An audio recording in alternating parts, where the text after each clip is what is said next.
abusuya mincha na misanso ema wakwaba emre channel so ha eda so aye be media gh abusuya besewa se ene da edi kan ya wani etwe channel so a ye besewa se be subscribe e dia maye na abusuya na nkomo a aba abonten no abusuya emu eduye pa yes ayade a Excellency John Dramani Mahama allegedly so rumors bi chese na etwagu ni se ayade a abra okọ opposition no His Excellency John Dramani Mahama omo say obeye homeless yes omo kira ekwan a nanado dankwa Akufo-Addo ene na ban ede eye His Excellency John Dramani Mahama efa so no abusua na enye easy na che say ne some sikabi anase nyuma bi wo ho a abra His Excellency John Dramani Mahama eko position aka se ne nsa etumi eka no abusua sana ne nsa anka allegedly nene eyade ankomotwetwa bi akoso na ni na say His Excellency John Dramani Mahama can say oba obe cancel eye ex-gratia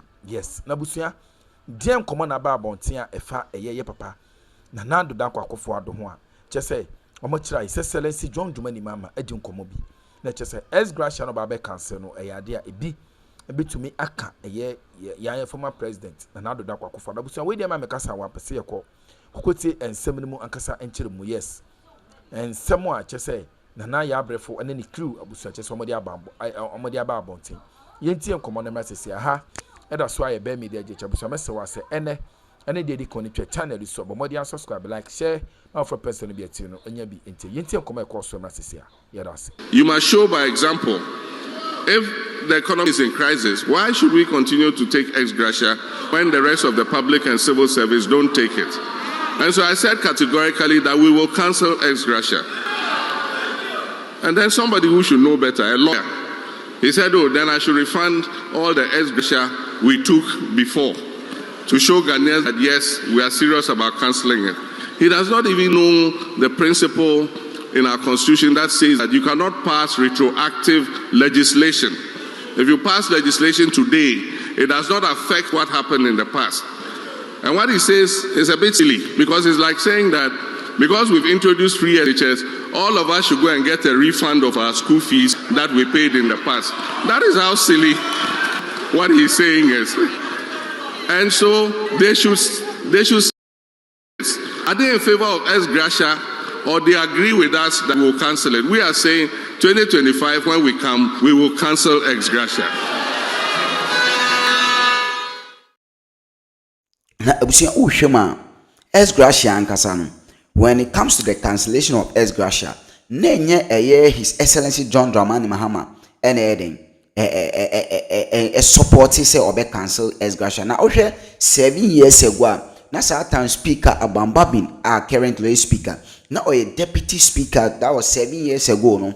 Na okotena jomedi friend ekosi senso na yemfa credit ma join is join for a projected sa video no. And we din komo say sa ex-gratia no kra yentwam.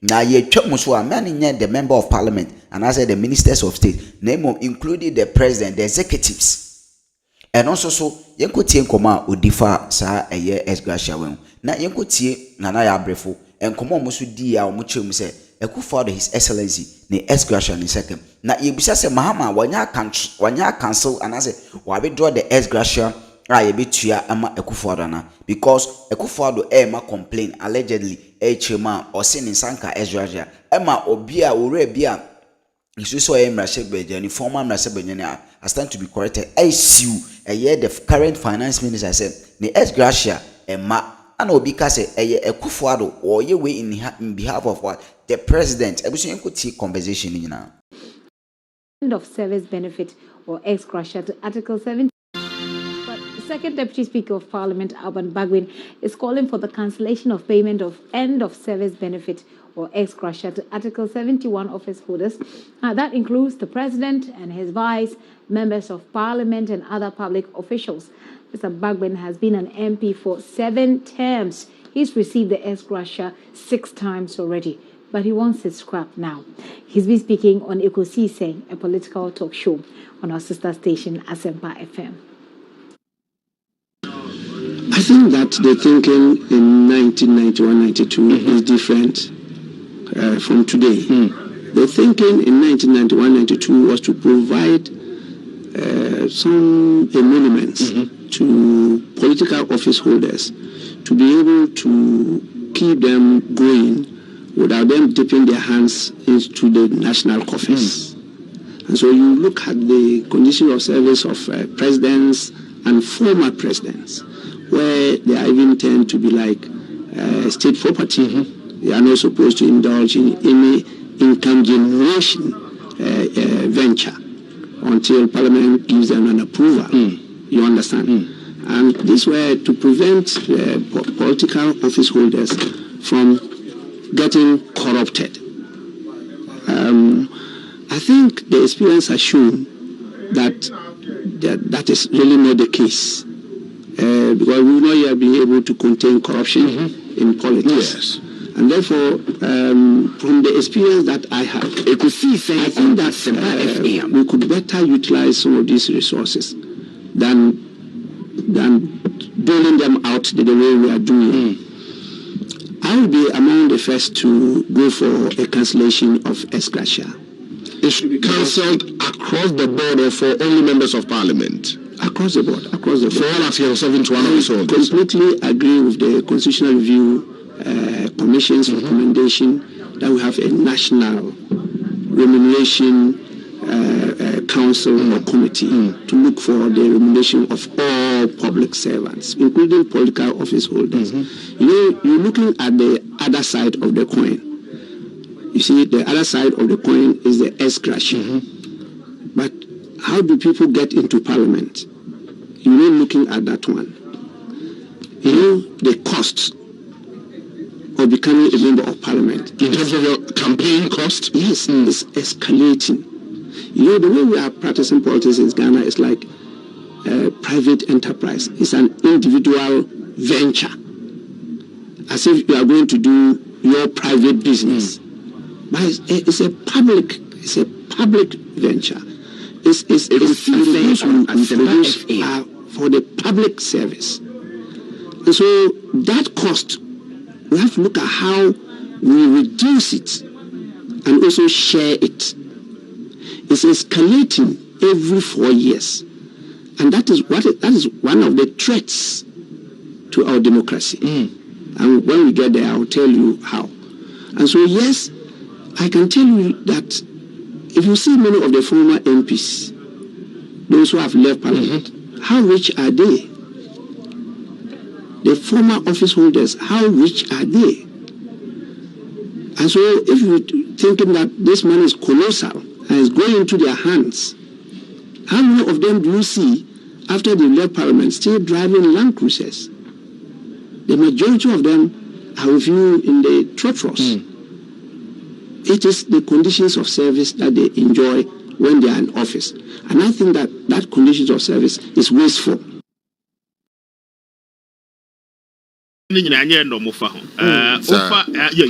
Offer Republic Press story be quite interesting. Atofo dragged to scratch over alleged discriminatory in ex-gratia payments. Accra,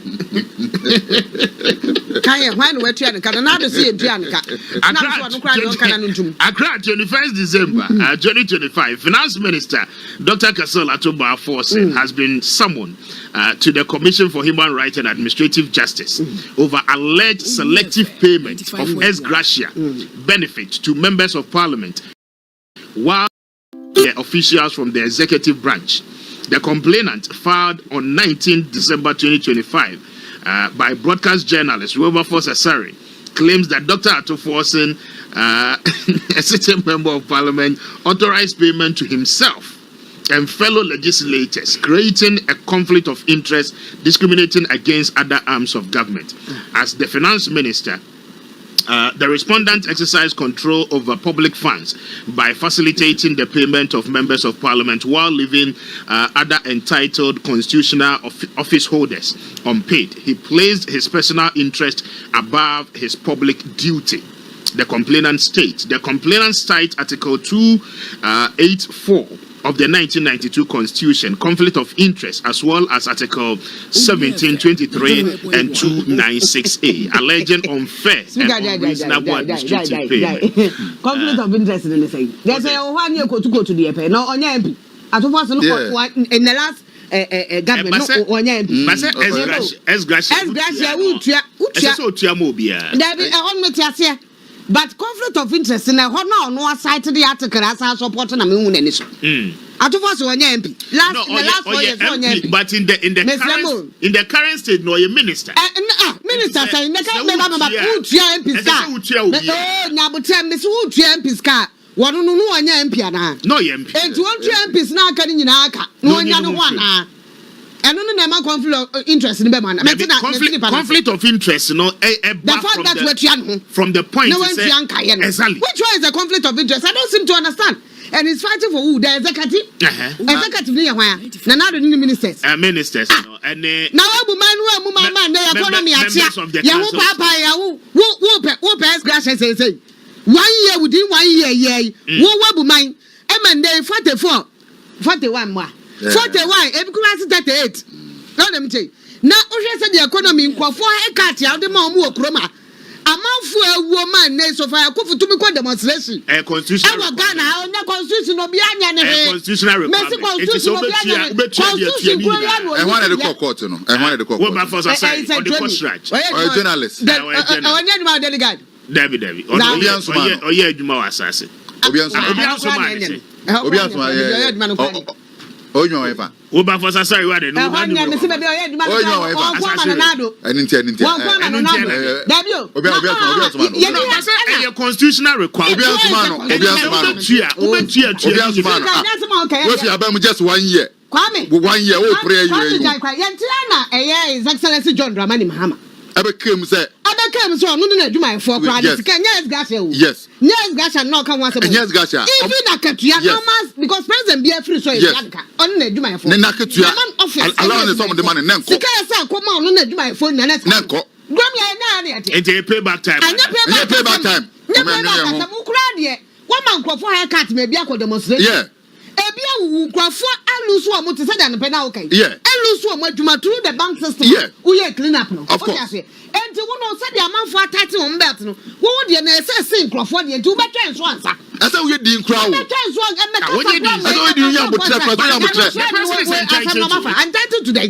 We entitled to. You are not entitled to Mahama not entitled to it. John Mahama not entitled to it. It took how long before what is ex-gratia? Ex-gratia see to my job. What ex-gratia me see on Tihani ye come you try to prevent man. Asema na okay. Wo kura de me so ma nkrofo kwa hokyerem. Ebie wuntu no ye ka ex-gratia. No nya. Any constitutional requirement. Constitutional requirement so ogusu tia scan ho. Me ba ubetua. Constitutional listing nkrofo ese we. Scan ho. Why do you pay some? Yeniska.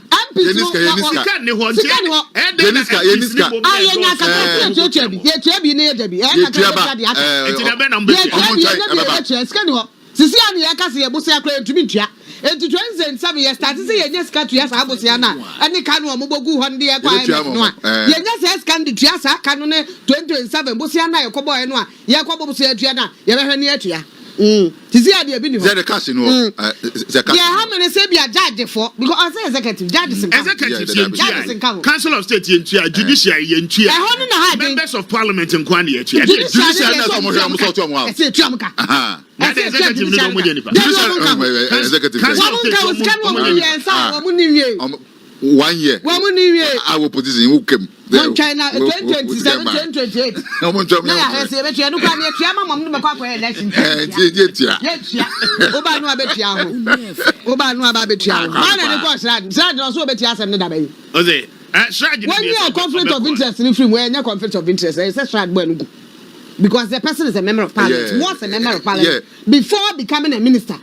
I know what you MP so nya say otua no no ho ka wan tua nkofo otua MP ska so otua no kwa no ho ka dia fine but otua MP ska won so no ye MP no mo manche what we no anya wada no anya driver ni mesro no ntwi truck no ye MP but so otua MP ska otua no no di ka consider the interest of MP what say na MP former road minister na Kumasi highway now na okodu krom ko ewie na asphalt kama pa okotutu sa temamoto we what they say to na ye je ho no say what the 11 ba be temamoto we ewie say prime PPP no what did I ho my date be 9 no date be 9 say e be start wan kwa no krom kwae ne no anto okoye ne kama pa ene kwa me bia uti so say wo pes gratia constitutional requirement ene bia uti sisi opportunity bi ba wo behwe amanfo mo ben wansa wo behwe amanfo mo opportunity bi ba wo behwe amanfo mo ben wansa na so ka no so na we nya opportunity no ya opportunity constitutional requirement say wo for fail say for fail be na so wo for fail ena sikaba ena o si me make payment me tia ne de mehwe MPs ne first answer me wi a later na ma hwe the other people say sika ne bi ba simple training kakra obi enga so ntua wo dabi ukura de wo nsa fata so be complain yes ex-gratia ma dabi yam ex-gratia side that's in your view say understand na get by when the car say o ex-gratia what is that? Enya buy we. Enya president buy on the also in the meantime on say wo tua na tua ni nyina. In the meantime on twem yet. Yes, on twem yet. Twade so twem. Until say edia wo promise say obetwem. Wo tua na underground. Say wo tua na underground. Dey na tua na obi anya so twem ntichemu. Excellence John Dramani Mahama dey obetwem no. Twa executive legislature dey. Hold on first. Wo twa no first. Executive dey first. Judicial ni ade dey ja o mo for no who died judiciary for no and what you amaka no way executive no who chom de no atwam pizie next time am ko campaign with constituency yes Ofa Republic Press story be na quite interesting forcing drag to scratch over alleged discriminatory in ex-gratia payments. Kaya when we try to na do see Adrianka na so no kra no ntum Accra 21st December 2025 Finance Minister Dr. Cancels Addo has been summoned to the Commission for Human Rights and Administrative Justice over alleged selective payment of ex-gratia benefits to members of parliament while excluding the officials from the executive branch. The complainant filed on 19 December 2025 by broadcast journalist Wilberforce Asari claims that Dr. Addo Parliament authorized payment to himself and fellow legislators, creating a conflict of interest, discriminating against other arms of government. As the finance minister, the respondent exercised control over public. Ben 9 date Ben 9 see be start. Wan kwa mi kuro mkwa ne no anto. Okoye ne kama pa. Ene kwa me bia uti. So say wo pes gratia.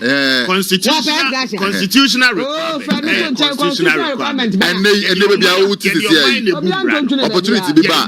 Wo be hwe amanfo mo ben wansa. Wo be hwe amanfo opportunity bi ba. Wo be hwe amanfo mo ben wansa. Na so opportunity. Na we anya opportunity.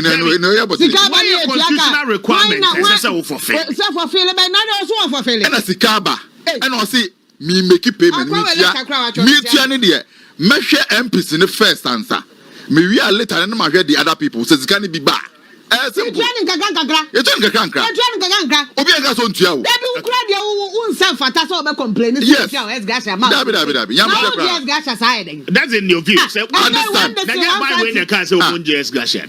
What is that? Enya buy we. Enya president buy on the promises of own also in the meantime on time say wo tua na tua ni nyina. In the meantime on time yes on time yet. Twade so twam. Until say edia wo promises of betwam. Wo tua na underground. Say wo tua na underground. Dey na tua na obi anya ni. So twam nchichemu. Excellence John Dramani Mahama dey obetwam no. Twa executive legislature dey. Hold on first. Wo tua no first. Executive dey first. Judicial it doesn't make sense to me. Say enei yetumi bobosia medu ba bia na tse bosia no kra yetumi ntua ti se san kwa bobosia na ye tuaka enti akwa hu meskanda be na be so yen dabi enso yen say production based on enema ye enema be na ese ye force wa te se ehu ya de bia de kai industrialization wo production wo enti anya na ye te wona production wo from ni didi a na ye didi sa wo no umpam enti wo bom se akwam de wo sai